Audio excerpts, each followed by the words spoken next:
दोस्तों, आपका फिर से एक बार स्वागत है हमारे YouTube चैनल में। दोस्तों, आज की जो कहानी है वो एक बिजुका की है। तो आइए हम अपनी कहानी की ओर बढ़ते हैं। दोस्तों, बिजुका की यह डरावनी कहानी एक ऐसे व्यक्ति के बारे में है जो अपनी मृत पत्नी की यादों में पूरी तरह से खो जाता है और बाद में मर जाता है। लेकिन एक दिन वह एक बिजुका बनकर लौटता है।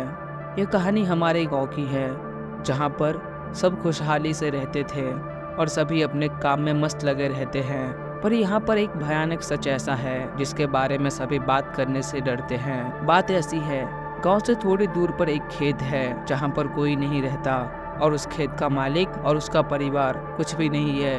अब आप ऐसा सोचेंगे कि फिर तो लोगों ने उस खेत पर कब्जा कर लिया होगा। दरअसल कोई उस खेत पर कब्जा करना तो दूर, उस खेत की ओर मुड़कर भी नहीं देखता। ऐसा इसीलिए है क्योंकि उस खेत की रक्षा करता है एक भयानक बिजुका, और लोगों का मानना है कि उस बिजुके में उस खेत के मालिक की आत्मा है, जो कि अपने खेत और उस खेत पर बने घर से काफी प्यार करता था। उस आदमी के परिवार में केवल उसकी पत्नी ही थी जिससे वह काफी प्यार करता था, और एक दिन उसकी पत्नी एक लंबी बीमारी के चलते मर गई और वह आदमी अकेला हो गया।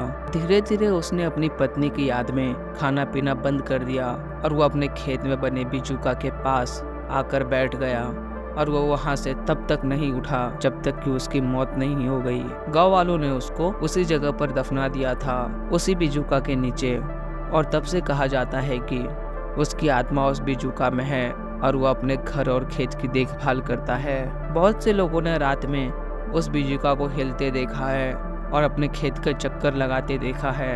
कोई भी उस खेत में जाने की हिम्मत नहीं करता, और जिसने भी गलती से उस खेत में पैर रख दिया तो वह बिजुका उसे बाहर निकाल देता है। बहुत से शराबी कुछ समय पहले उस खेत में शराब पीने गए और उस खेत में पेशाब किया और दारू पीने लगे, तो उनकी महफिल में वो बिजुका भी शामिल हो गया, और उसे देखकर सभी शराबियों का नशा उतर गया और सब उस जगह से भाग निकले। कई बार उस खेत के पास की सड़क से गुजरने पर बहुत से लोगों ने उस बिजुका को उनकी तरफ देखते हुए देखा है। वो बिजुका किसी को कोई नुकसान नहीं पहुंचाता है, और वो तब तक तो नहीं पहुंचाएगा जब तक कि लोग उसके घर और उसके खेत से दूर हैं। कोई भी आदमी उसके घर के अंदर नहीं गया, और जब उसकी पत्नी मरी तो किसी ने भी नहीं देखा था कि उसकी पत्नी का अंतिम संस्कार कैसे हुआ।